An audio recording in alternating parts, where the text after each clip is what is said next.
Hey everyone, Seth with Blackwire here. Today we're going to check out the PDK and Control4 integration. Let's get started.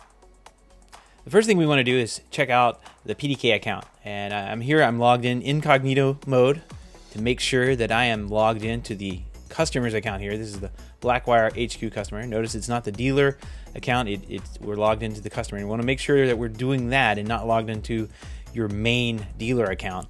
So when you set up an integration user, you're not setting it up for an integration user inside your main account. If you did that, then that integration user is going to have access, and when we authorize through the driver is going to have access to all the doors across every install that you have. That's not a good thing. So you want to make sure that you're logged in either as the customer to do this integration, or you create one of these integrator accounts, and that's what we suggest you do. One of the main things you want to do is make sure that you have the cloud node configured, and make sure that it's working. We don't want to set up an integration when it's not functioning correctly. So just make sure that your install is complete, you're ready to go, and that you're logged into the correct account to do this authorization.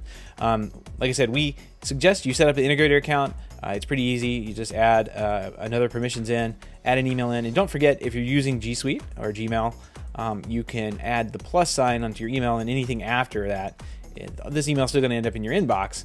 But anything after that it can be considered a different email by this program, but it's still going to end up in your inbox. So suggest doing that. You're going to have two-factor authentication figured out as well, and that you can use any one of the two-factor authenticator apps. If you want to manage it and keep it company-wide, you're going to need to manage it with something like LastPass or 1Password, and use one of their business accounts where you can share those two-factor authentications.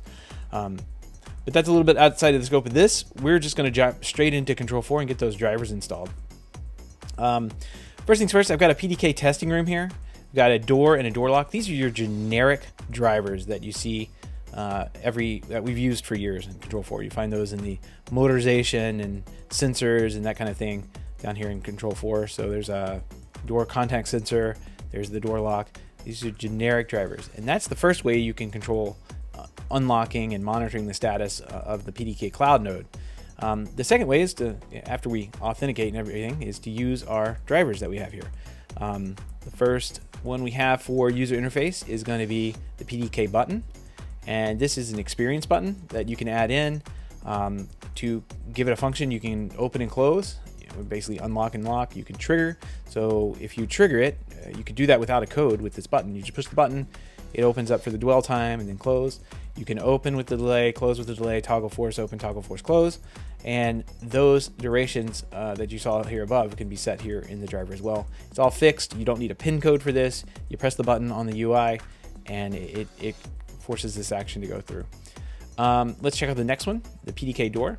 Now this is if you wanted to have like a touchscreen maybe in a public place and have the ability to unlock and lock the door. You could use that, and you'll notice that it has the security interface that's attached to it. So this is has the very familiar Control4 security interface, and that's what you'll use to unlock and lock the door here. So the last driver we have here in the trio is the PDK Cloud, and the PDK Cloud. This is what's going to give us the access and connect to these other 3 or 4 drivers here, and give us the access to authorize this system with PDK cloud servers. First things first, of course, we want to put our Blackwire driver license in. I'm using a demo here for my demo account. And then under actions, you're going to do first time setup button right here. Click that. Head back over to properties. You should get a link. Now yours may be a little bit different, but it's a unique link, and this will last for about 10 minutes. Make sure you copy this, and what you want to do is either email this off to the client who's logged in, or we're going to go over to the system that we have set up. Log in here, hit enter. It's going to give you success. You're authenticated. It says return back over to Composer to complete the installation, and you notice when you get back over here that URL link is gone. Go check our connections over here on the PDK cloud driver. You'll notice that the single door controller that we had set up is now showing a relay for the door controller, and we've got DPS, which is the door position sensor, and REX for request exit. You can connect to those as well.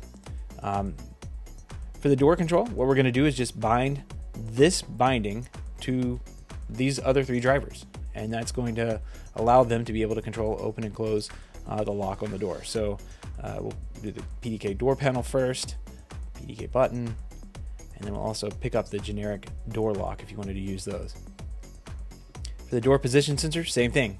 This is going to help the drivers here in Control4 monitor the door position, and we're going to go ahead and move those over, all three, and for the generic driver as well.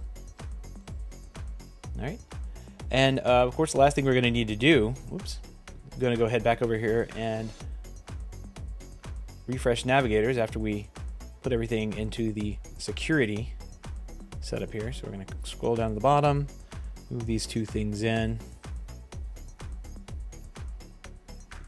and hit OK. File refresh navigators, and now we'll go check out the Control4 navigator interface and see how that looks. Okay, now that refresh navigators is all done, go check out what we have here in the PDK system.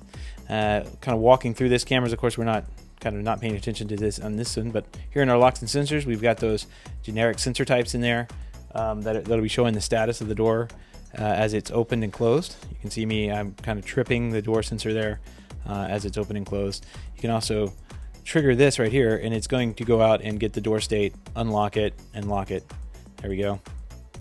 So you probably can't hear it clicking around in the background here, but it is actually doing what it's saying it's doing. Here we are. Actually, it looks like I need to invert that sensor. So let's head back over to door lock, invert that relay. So when we go, it's going to show the correct status. Yep, I'm showing green on the PDK panel, so it's actually unlocked right now. Go ahead and lock it, and we're locked. So next we'll check out the PDK button. I'm going to go over into security. We've got the button here. Now tapping, I had the button set to open and close, so it's going to just be unlock and lock. You can see that the security panel interface is also following along in real time as to what this is set at. So I can trigger it. I'm going to set it to trigger. When I tap it, it's going to unlock for the dwell time and then relock itself automatically. It's kind of nice. And the security panel interface, this is going to give you the ability to require a PIN code. So I'm going to type in our PIN code for the user that we have set up on here. It's going to unlock and then lock the door. You can also see that the status below also shows the position of the door as well, so we can open and close it. And of course, the position on the button as well, the UI button, is going to show. And if you change the settings to be a gate or a roll-up door, that icon will change here. We did everything we could to match the PDK website. Over here in functions, we've got a couple of other functions. We've got do not disturb, we get force open, lock after delay, and unlock door. So one of the things I want to kind of show you here is unlock after delay. The first thing it's going to come up with is a number of seconds. So we'll just say after 5 seconds, and then you're going to be required to enter your PIN code. And after 5 seconds, the door will do its thing. There it goes. And you can see somebody walk through, just open and close. There we go. And if we look back on the other one, we'll go ahead and press that. And I think that locks it as well. So there we are.